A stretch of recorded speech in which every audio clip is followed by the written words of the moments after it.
ഈ പീരീഡ് ആയപ്പോൾ ഗേൾസിന് ഭയങ്കര ആഗ്രഹം ഒരു ഗെയിം കളിച്ചാലോ എന്ന് പറഞ്ഞു. ആയിക്കോട്ടെ, ഓക്കെ, കളിക്കാം.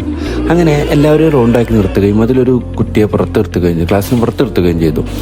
അങ്ങനെ ഈ റൗണ്ടായി നിൽക്കുന്ന വിദ്യാർത്ഥികളിൽ ഒരാളുടെ കയ്യിൽ ഒരു കീ കൊടുത്തു. ഇത് അവരോട് പറഞ്ഞു, പുറത്ത് നിൽക്കുന്ന വിദ്യാർത്ഥി ഉള്ളിലേക്ക് വന്നാൽ നിങ്ങൾ മൂളിക്കൊണ്ടിരിക്കണം.